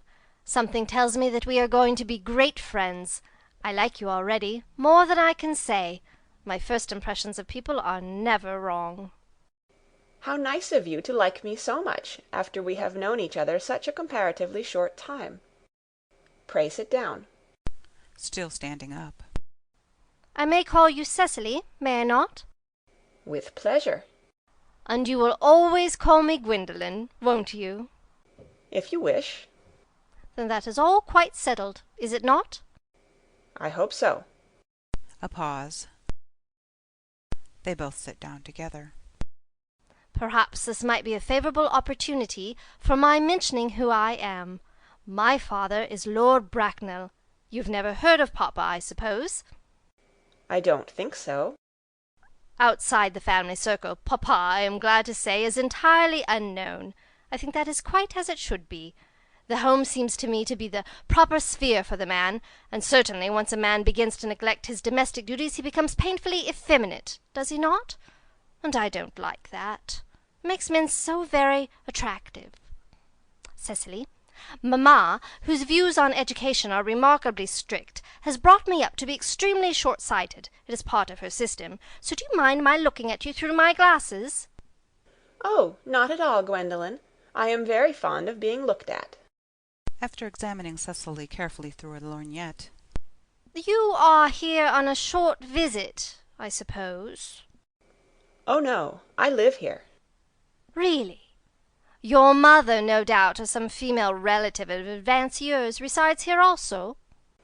Oh, no. I have no mother, nor, in fact, any relations. Indeed. My dear guardian, with the assistance of Miss Prism, has the arduous task of looking after me. Your guardian? Yes, I am Mr. Worthing's ward. Oh! What is strange he never mentioned to me that he had a ward. How secretive of him! He grows more interesting hourly. I am not sure, however, that the news inspires me with feelings of unmixed delight. Rising and going to her. I am very fond of you, Cecily. I have liked you ever since I met you. But I am bound to state that, now that I know that you are Mr. Worthing's ward, I cannot help expressing a wish you were, well, just a little older than you seem to be, and not quite so very alluring in appearance. In fact, if I may speak candidly— Pray do. I think that whenever one has anything unpleasant to say, one should always be quite candid. Well, to speak with perfect candour, Cecily, I wish that you were fully 42 and more than usually plain for your age. Ernest has a strong, upright nature. He's the very soul of truth and honour. Disloyalty would be as impossible to him as deception, but even men of the noblest possible moral character are extremely susceptible to the influence of the physical charms of others. Modern, no less than ancient history, supplies us with many most painful examples of what I refer to. If it were not so, indeed, history would be quite unreadable. I beg your pardon, Gwendolen. Did you say Ernest? Yes. Oh, but it is not Mr. Ernest Worthing who is my guardian. It is his brother, his elder brother. Sitting down again. Ernest never mentioned to me that he had a brother. I am sorry to say they have not been on good terms for a long time. That accounts for it. And now that I think of it, I have never heard any man mention his brother. The subject seems distasteful to most men. Cecily, you have lifted a load from my mind. I was growing almost anxious. It would have been terrible if any cloud had come across a friendship like ours, would it not? Of course you are quite sure that it is not Mr. Ernest Worthing who is your guardian? Quite sure. A pause. In fact, I am going to be his. I beg your pardon? Dearest Gwendolen, there is no reason why I should make a secret of it to you. Our little county newspaper is sure to chronicle the fact next week. Mr. Ernest Worthing and I are engaged to be married. Quite politely rising. My darling Cecily, I think there must be some slight error. Mr. Ernest Worthing is engaged to me. The announcement will appear in the Morning Post on Saturday at the latest. Very politely rising. I am afraid you must be under some misconception. Ernest proposed to me exactly 10 minutes ago. Shows diary. Examines diary through her lorgnette carefully. It is certainly very curious, for he asked me to be his wife yesterday afternoon at 5:30. If you would care to verify the incident, pray do so. Produces diary of her own. I never travel without my diary. One should always have something sensational to read in the train. I am so sorry, dear Cecily, if it is any disappointment to you, but I am afraid I have the prior claim. It would distress me more than I can tell you, dear Gwendolen, if it caused you any mental or physical anguish, but I feel bound to point out that since Ernest proposed to you, he clearly has changed his mind. If the poor fellow has been entrapped into any foolish promise, I shall consider it my duty to rescue him at once and with a firm hand. Whatever unfortunate entanglement my dear boy may have got into, I will never reproach him with it after we are married. Do you allude to me, Miss Cardew, as an entanglement? You are presumptuous. On an occasion of this kind, it becomes more than a moral duty to speak one's mind. It becomes a pleasure. Do you suggest, Miss Fairfax, that I entrapped Ernest into an engagement? How dare you? This is no time for wearing the shallow mask of manners. When I see a spade, I call it a spade. I am glad to say that I have never seen a spade. It is obvious that our social spheres have been widely different. Enter Merriman, followed by the footman. He carries a salver, tablecloth, and plate stand. Cecily is about to retort. The presence of the servants exercises a restraining influence, under which both girls chafe. Shall I lay tea here, as usual, miss?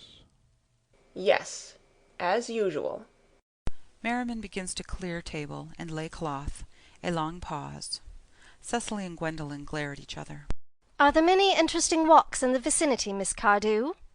Oh, yes, a great many. From the top of one of the hills quite close, one can see 5 counties. 5 counties! I don't think I should like that. I hate crowds.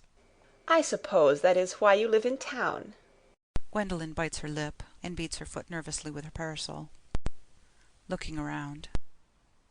Quite a well-kept garden this is, Miss Cardew. So glad you like it, Miss Fairfax. I had no idea there were any flowers in the country. Oh, flowers are as common here, Miss Fairfax, as people are in London. Personally, I cannot understand how anybody manages to exist in the country, if anybody who is anybody does. The country always bores me to death. Ah, this is what the newspapers call agricultural depression, is it not? I believe the aristocracy are suffering very much from it just at present. It is almost an epidemic amongst them, I have been told. May I offer you some tea, Miss Fairfax? With elaborate politeness. Thank you. Aside. Detestable girl. But I require tea. Sugar? No, thank you. Sugar is not fashionable any more. Cecily looks angrily at her, takes up the tongs, and puts 4 lumps of sugar into the cup. Cake or bread and butter? Bread and butter, please. Cake is rarely seen at the best houses nowadays. Cuts a very large slice of cake and puts it on the tray. Hand that to Miss Fairfax. Merriman does so, and goes out with footman. Gwendolen drinks the tea and makes a grimace. Puts down cup at once, reaches out her hand to the bread and butter, looks at it and finds it is cake. Rises in indignation. You have filled my tea with lumps of sugar, and though I asked most distinctly for bread and butter, you have given me cake. I am known for the gentleness of my disposition and the extraordinary sweetness of my nature, but I warn you, Miss Cardew, you may go too far. Rising. To save my poor, innocent, trusting boy from the machinations of any other girl, there are no lengths to which I would not go. From the moment I saw you, I distrusted you. I felt that you were false and deceitful. I am never deceived in such matters. My first impressions of people are invariably right. It seems to me, Miss Fairfax, that I am trespassing on your valuable time. No doubt you have many other calls of a similar character to make in the neighbourhood. Enter Jack. Catching sight of him. Ernest! My own Ernest! Gwendolen! Darling! Offers to kiss her. Draws back. A moment. May I ask you if you are engaged to be married to this young lady? Points to Cecily. To dear little Cecily? Oh, of course not. What could have put such an idea into your pretty little head? Thank you. You may. Offers her cheek. I knew there must be some misunderstanding, Miss Fairfax. The gentleman whose arm is at present round your waist is my guardian, Mr. John Worthing. I beg your pardon? This is Uncle Jack. Receding. Jack? Oh! Enter Algernon. Here is Ernest. Goes straight over to Cecily without noticing anyone else. My own love. Offers to kiss her. Drawing back. A moment, Ernest. May I ask you, are you engaged to be married to this young lady? Looking around. To what young lady? Good heavens, Gwendolen! Yes, to good heavens, Gwendolen. I mean, to Gwendolen. Of course not. What could have put such an idea into your pretty little head? Thank you. Presenting her cheek to be kissed. You may. Algernon kisses her. I felt there was some slight error, Miss Cardew. The gentleman who is now embracing you is my cousin, Mr. Algernon Moncrief. Breaking away from Algernon. Algernon Moncrief? Oh! The two girls move towards each other and put their arms round each other's waists' protection. Are you called Algernon? I cannot deny it. Oh! Is your name really John? Standing rather proudly. I could deny it, if I liked. I could deny anything, if I liked. But my name certainly is John. It has been John for years. To Gwendolen. A gross deception has been practised on both of us. My poor wounded Cecily. My sweet wronged Gwendolen. You will call me sister, will you not? They embrace. Jack and Algernon groan and walk up and down. There is just one question I would like to be allowed to ask my guardian. An admirable idea. Mr. Worthing, there is just one question I would like to be permitted to put to you. Where is your brother Ernest? We are both engaged to be married to your brother Ernest, so it is a matter of some importance for us to know where your brother Ernest is at present. Gwendolen, Cecily, it is very painful for me to be forced to speak the truth. It is the first time in my life that I have ever been reduced to such a painful position, and I am really quite inexperienced in doing anything of the kind. However, I will tell you quite frankly that I have no brother Ernest. I have no brother at all. I never had a brother in my life, and I certainly have not the smallest intention of ever having one in the future. No brother at all? None. Had you never a brother of any kind? Never. Not even of any kind. I am afraid it is quite clear, Cecily, that neither of us is engaged to be married to anyone. It is not a very pleasant position for a young girl suddenly to find herself in, is it? Let us go into the house. They will hardly venture to come after us there. No, men are so cowardly, aren't they? They retire into the house with scornful looks. This ghastly state of things is what you call bunburying, I suppose? Yes, and a perfectly wonderful bunbury it is. The most wonderful bunbury I have ever had in my life. Well, you have no right whatsoever to bunbury here. That is absurd. One has a right to bunbury anywhere one chooses. Every serious bunburyist knows that. Serious bunburyist? Oh, good heavens! Well, one must be serious about something, if one wants to have any amusement in life. I happen to be serious about bunburying. What on earth you are serious about, I haven't got the remotest idea. About everything, I should fancy.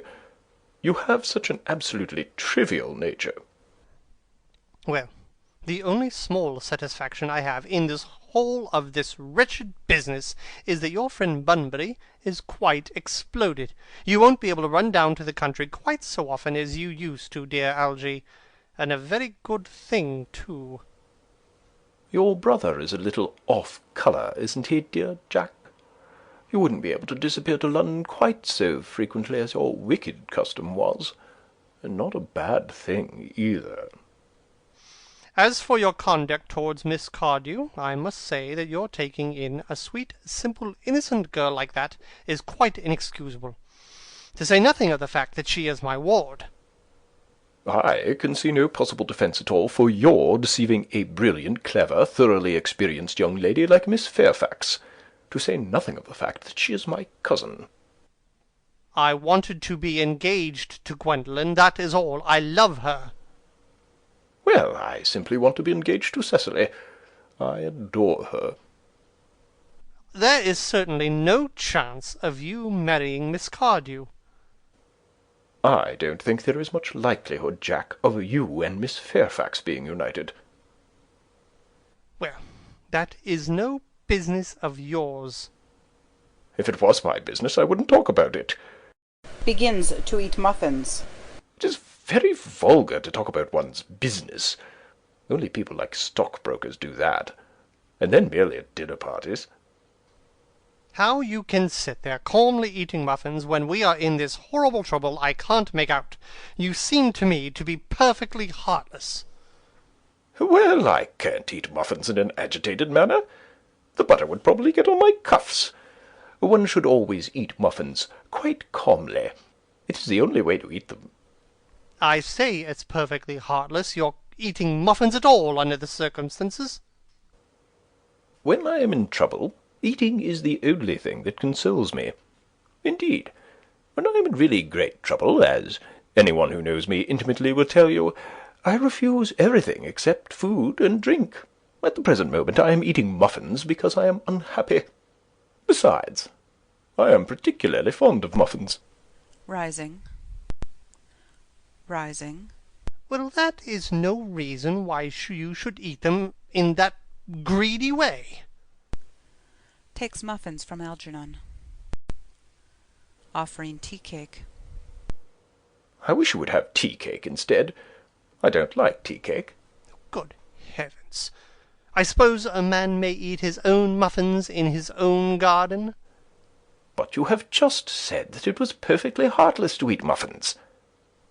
I said it was perfectly heartless of you, under the circumstances. That is a very different thing. That may be, but the muffins are the same. He seizes the muffin dish from Jack.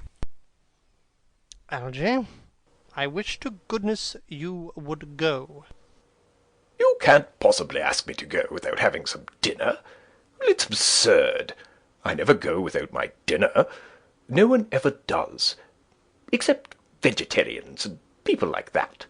Besides, I have just made arrangements with Dr. Chasuble to be christened at 5:45 under the name of Earnest. My dear fellow, the sooner you give up that nonsense, the better. I made arrangements this morning with Dr. Chasuble to be christened myself at 5:30, and I naturally will take the name of Ernest. Gwendolen would wish it. We can't both be christened Ernest. It's absurd. Besides, I have a perfect right to be christened if I like. There is no evidence at all that I have ever been christened by anybody. I should think it extremely probable I never was, and so does Dr. Chasuble. It is entirely different in your case. You have been christened already. Yes, but I haven't been christened for years. Yes, but you have been christened. That is the important thing. Quite so. So I know my constitution can stand it. If you are not quite sure about your ever having been christened, I must say I think it rather dangerous your venturing on it now.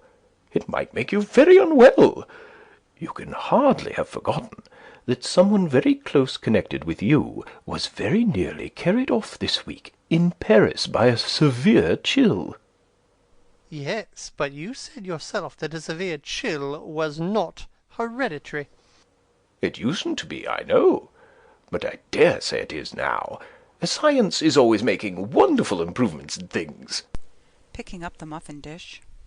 Oh, that is nonsense. You are always talking nonsense. Jack, you are at the muffins again. I wish you wouldn't. There are only 2 left. Takes them. I told you I was particularly fond of muffins. But I hate tea cake. Why on earth, then, do you allow tea cake to be served up for your guests? What ideas you have of hospitality! Algernon, I have already told you to go. I don't want you here. Why don't you go?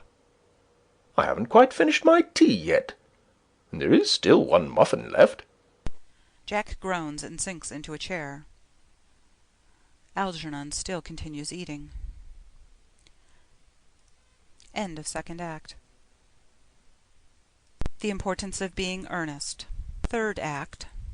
Scene: morning room at the manor house.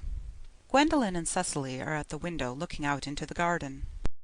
The fact that they did not follow us at once into the house, as anyone else would have done, seems to me to show that they have some sense of shame left. They have been eating muffins. That looks like repentance. They don't seem to notice us at all. Couldn't you cough? But I haven't got a cough. They're looking at us. What effrontery! They're approaching. That's very forward of them. Let us preserve a dignified silence. Certainly. It's the only thing to do now. Enter Jack, followed by Algernon. They whistle some dreadful popular air from a British opera. This dignified silence seems to produce an unpleasant effect. A most distasteful one. But we will not be the first to speak. Certainly not. Mr. Worthing, I have something very particular to ask you. Much depends on your reply. Gwendolen, your common sense is invaluable. Mr. Moncrief, kindly answer me the following question. Why did you pretend to be my guardian's brother? In order that I might have an opportunity of meeting you. To Gwendolen. That certainly seems a satisfactory explanation, does it not? Yes, dear, if you can believe him. I don't, but that does not affect the wonderful beauty of his answer. True. In matters of grave importance, style, not sincerity, is the vital thing. Mr. Worthing, what explanation can you offer to me for pretending to have a brother? Was it in order that you might have an opportunity of coming up to town to see me as often as possible? Can you doubt it, Miss Fairfax? I have the gravest doubts upon the subject, but I intend to crush them. This is not the moment for German scepticism. Moving to Cecily. Their explanations appear to be quite satisfactory, especially Mr. Worthing's. That seems to me to have the stamp of truth upon it. I am more than content with what Mr. Moncrief said. His voice alone inspires one with absolute credulity. Then you think we should forgive them? Yes. I mean, no. True. I had forgotten. There are principles at stake that one cannot surrender. Which of us should tell them? The task is not a pleasant one. Could we not both speak at the same time? An excellent idea. I nearly always speak at the same time as other people. Will you take the time from me? Certainly. Gwendolen beats time with uplifted finger. Speaking together. Your Christian names are still an inseparable barrier. That is all. Speaking together. Our Christian names? Is that all? But we are going to be christened this afternoon. To Jack. For my sake, you are prepared to do this terrible thing? I am. To Algernon. To please me, you are ready to face this fearful ordeal? I am. How absurd to talk of the equality of the sexes. Where questions of self-sacrifice are concerned, men are infinitely beyond us. We are. Clasps hands with Algernon. They have moments of physical courage of which we women know absolutely nothing. To Jack. Darling. To Cecily. Darling. They fall into each other's arms. Enter Merriman. When he enters, he coughs loudly, seeing the situation. Lady Bracknell. Good heavens. Enter Lady Bracknell. The couple separate in alarm. Exit Merriman. Gwendolen, what does this mean? Merely that I am engaged to be married to Mr. Worthing, mamma. Come here. Sit down. Sit down immediately. Hesitation of any kind is a sign of mental decay in the young, of physical weakness in the old. Turns to Jack. Apprised, sir, of my daughter's sudden flight by her trusty maid whose confidence I purchased by means of a small coin, I followed her at once by a luggage train. Her unhappy father is, I am glad to say, under the impression that she is attending a more than usually lengthy lecture by the University Extension Scheme on the influence of a permanent income on thought. But I do not propose to undeceive him. Indeed, I have never undeceived him on any question. I would consider it wrong. But of course you will clearly understand that all communication between yourself and my daughter must cease immediately from this moment. On this point, as indeed on all points, I am firm. I am engaged to be married to Gwendolen, Lady Bracknell. You are nothing of the kind, sir. And now as regards Algernon. Algernon? Yes, Aunt Augusta? May I ask if it is in this house that your invalid friend Mr. Bunbury resides? Oh, no. Bunbury doesn't live here. Bunbury is somewhere else at present. In fact, Bunbury is dead. Dead? When did Mr. Bunbury die? His death must have been extremely sudden. Oh, I killed Bunbury this afternoon. I mean, poor Bunbury died this afternoon. What did he die of? Bunbury? Oh, he was quite exploded.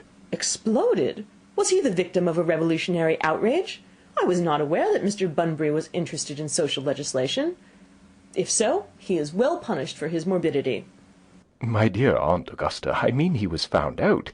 The doctors found out that Bunbury could not live.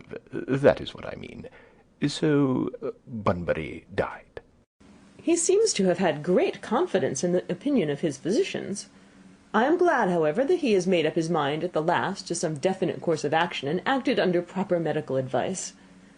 And now that we have finally got rid of this Mr. Bunbury, may I ask, Mr. Worthing, who is that young person whose hand my nephew Algernon is now holding in what seems to me a particularly unnecessary manner? That lady is Miss Cecily Cardew, my ward. Lady Bracknell bows coldly to Cecily. I am engaged to be married to Cecily, Aunt Augusta. I beg your pardon? Mr. Moncrief and I are engaged to be married, Lady Bracknell. With a shiver crossing to the sofa and sitting down. I do not know whether there is anything particularly exciting in the air of this particular part of Hertfordshire, but the number of engagements that go on seems to me considerably above the proper average that statistics have laid down for our guidance. I think some preliminary inquiry on my part would not be out of place. Mr. Worthing, is Miss Cardew at all connected with any of the larger railway stations in London? I merely desire information. Until yesterday I had no idea that there were any families or persons whose origin was a terminus. Jack looks perfectly furious, but restrains himself. Miss Cardew is the granddaughter of the late Mr. Thomas Cardew, of 149 Belgrave Square, S.W., Gervase Park, Dorking, Surrey, and the Sporran, Fifeshire, N.B. That sounds not unsatisfactory. 3 addresses always inspire confidence, even in tradesmen. But what proof have I of their authenticity? I have carefully preserved the court guides of the period. They are open to your inspection, Lady Bracknell. I have known strange errors in that publication. Miss Cardew's family solicitors are Messrs. Markby, and Markby. Markby, and Markby, a firm of the very highest position in their profession. Indeed, I am told that one of the Mr. Markbys is occasionally to be seen at dinner parties. So far I am satisfied. How extremely kind of you, Lady Bracknell. I have also in my possession, you will be pleased to hear, certificate of Miss Cardew's birth, baptism, whooping cough, registration, vaccination, confirmation, and the measles, both the German and the English variety. Ah, a life crowded with incident, I see, though perhaps somewhat too exciting for a young girl. I am not myself in favour of premature experiences. Rises, looks at her watch. Gwendolen, the time approaches for our departure. We have not a moment to lose. As a matter of form, Mr. Worthing, had I better ask you if Miss Cardew has any little fortune? Oh, about £130,000 in the funds. That is all. Good-bye, Lady Bracknell. So pleased to have seen you. Sitting down again. A moment, Mr. Worthing. £130,000. And in the funds. Miss Cardew seems to me a most attractive young lady now that I look at her. Few girls of the present day have any really solid qualities, any of the qualities that last and improve with time. We live, I regret to say, in an age of surfaces. To Cecily. Come over here, dear. Cecily goes across. Pretty child, your dress is sadly simple, and your hair seems almost as nature might have left it, but we can soon alter all that. A thoroughly experienced French maid produces a really marvellous result in a very brief space of time. I remember recommending one to young Lady Lansing, and after 3 months her own husband did not know her. And after 6 months nobody knew her. Glares at Jack for a few moments, then bends with a practised smile to Cecily. Kindly turn around, sweet child. Cecily turns completely round. No, the side view is what I want. Cecily presents her profile. Yes, quite as I expected. There are distinct social possibilities in your profile.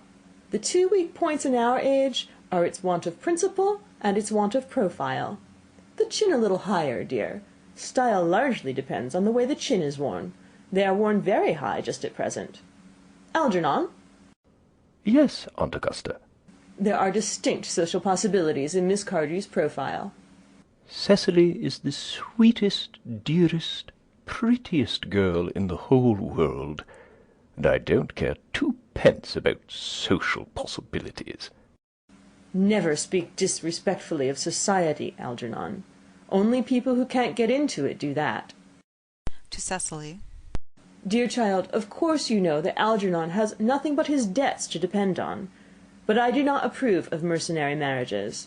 When I married Lord Bracknell, I had no fortune of any kind, but I never dreamed for a moment of allowing that to stand in my way. Well, I suppose I must give my consent. Thank you, Aunt Augusta. Cecily, you may kiss me. Kisses her. Thank you, Lady Bracknell. You may also address me as Aunt Augusta for the future. Thank you, Aunt Augusta. The marriage, I think, had better take place quite soon. Thank you, Aunt Augusta. Thank you, Aunt Augusta. To speak frankly, I am not in favour of long engagements. They give people the opportunity of finding out each other's character before marriage, which I think is never advisable. I beg your pardon for interrupting you, Lady Bracknell, but this engagement is quite out of the question. I am Miss Cardew's guardian, and she cannot marry without my consent until she comes of age. That consent I absolutely decline to give. Upon what grounds, may I ask? Algernon is an extremely, and may I say, an ostentatiously eligible young man. He has nothing, but he looks everything. What more can one desire? It pains me very much to have to speak frankly to you, Lady Bracknell, about your nephew. But the fact is, I do not approve at all of his moral character. I suspect him of being untruthful. Algernon and Cecily look at him in indignant amazement. Untruthful? My nephew Algernon? Impossible. He is an Oxonian. I fear there can be no possible doubt about the matter. This afternoon, during my temporary absence in London on an important question of romance, he obtained admission to my house by means of a false pretence of being my brother. Under an assumed name he drank, I just been informed by my butler, an entire pint, a bottle of Perrier Jouet Brut 89, wine I was specifically reserving for myself. Continuing his disgraceful deception, he succeeded, in the course of the afternoon, in alienating the affections of my only ward. He subsequently stayed to tea, and devoured every single muffin. And what makes his conduct all the more heartless is, that he was perfectly well aware from the first that I have no brother, that I never had a brother, and that I don't intend to have a brother, not even of any kind. I distinctly told him so myself yesterday afternoon. Mr. Worthing, after careful consideration, I have decided entirely to overlook my nephew's conduct to you. Oh, that is very generous of you, Lady Bracknell. My own decision, however, is unalterable. I decline to give my consent. To Cecily. Come here, sweet child. Cecily goes over. How old are you, dear? Well, I am really only 18, but I always admit to 20 when I go to evening parties. You are perfectly right in making some slight alteration. Indeed, no woman should ever be quite accurate about her age. It looks so calculating. 18, but admitting to 20 at evening parties. Well, it will not be very long before you are of age and free from the restraints of tutelage, so I don't think your guardian's consent is, after all, a matter of any importance. Pray excuse me, Lady Bracknell, for interrupting you again. But it is only fair to tell you that according to the terms of her grandfather's will, Miss Cardew does not legally come of age until she is 35. That does not seem to me to be a grave objection. 35 is a very attractive age. London society is full of women of the very highest birth who have, of their own free choice, remained 35 for years. Lady Dumbleton is an instance in point. To my own knowledge, she has been 35 ever since she arrived at the age of 40, which was many years ago now. I see no reason why our dear Cecily should not be even still more attractive at the age you mention than she is at present. There will be a large accumulation of property. Algy, could you wait for me till I was 35? Of course I could, Cecily. You know I could. Yes, I felt it instinctively, but I couldn't wait all that time. I hate waiting even 5 minutes for anybody. It always makes me rather cross. I am not punctual myself, I know, but I do like punctuality in others, and waiting, even to be married, is quite out of the question. Then what is to be done, Cecily? I don't know, Mr. Moncrief. My dear Mr. Worthing, as Miss Cardew states positively that she cannot wait till she is 35, a remark which I am bound to say seems to me to show a somewhat impatient nature. I would beg of you to reconsider your decision. But, my dear Lady Bracknell, the matter is entirely in your own hands. The moment you consent to my marriage with Gwendolen, I will gladly allow your nephew to form an alliance with my ward. Rising and drawing herself up. You must be quite aware that what you propose is out of the question. Then a passionate celibacy is all that any of us can look forward to. That is not the destiny I propose for Gwendolen. Algernon, of course, can choose for himself. Pulls out her watch. Come, dear. Gwendolen rises. We have already missed 5, if not 6, trains. To miss any more might expose us to comment on the platform. Enter Dr. Chasuble. Everything is quite ready for the christenings. The christenings, sir? Is that not somewhat premature? Looking rather puzzled and pointing to Jack and Algernon. Both these gentlemen have expressed a desire for immediate baptism. At their age? The idea is gross and irreligious. Algernon, I forbid you to be baptized. I will not hear of such excesses. Lord Bracknell would be highly displeased if he learned that that was the way in which you wasted your time and money. Am I to understand, then, that there are to be no christenings at all this afternoon? I don't think that, as things are now, it would be of much practical use to either of us, Dr. Chasuble. I am grieved to hear such sentiments from you, Mr. Worthing. The savour of the heretical views of the Anabaptists, views that I have completely refuted in 4 of my unpublished sermons. However, as your present mood seems to be one particularly secular, I will return to the church at once. Indeed, I have just been informed by the pew-opener that for the last hour and a half Miss Prism has been waiting for me in the vestry. Starting. Miss Prism? Did I hear you mention a Miss Prism? Yes, Lady Bracknell. I am on my way to join her. Allow me to detain you for a moment. This matter may prove to be one of vital importance to Lord Bracknell and myself. Is this Miss Prism a female of repellent aspect, remotely connected with education? She is the most cultivated of ladies, and the very picture of respectability. It is obviously the same person. May I ask what position she holds in your household? I am a celibate, madam. Interposing. Miss Prism, Lady Bracknell, has been for the last 3 years Miss Cardew's esteemed governess and valued companion. In spite of what I hear of her, I must see her at once. Let her be sent for. Looking off. She approaches. She is nigh. Enter Miss Prism hurriedly. I was told you expected me in the vestry, dear Canon. I have been waiting for you there for an hour and 3/4. Catches sight of Lady Bracknell, who has fixed her with a stony glare. Miss Prism grows pale and quails. She looks anxiously round as if desirous to escape. Prism! Miss Prism bows her head in shame. Come here, Prism. Miss Prism approaches in a humble manner. Prism, where is that baby? General consternation. The canon starts back in horror. Algernon and Jack pretend to be anxious to shield Cecily and Gwendolen from hearing the details of a terrible public scandal. 28 years ago, Prism, you left Lord Bracknell's house, number 104 Upper Grosvenor Street, in charge of a perambulator that contained a baby of the male sex. You never returned. A few weeks later, through the elaborate investigations of the Metropolitan Police, the perambulator was discovered at midnight, standing by itself in a remote corner of Bayswater.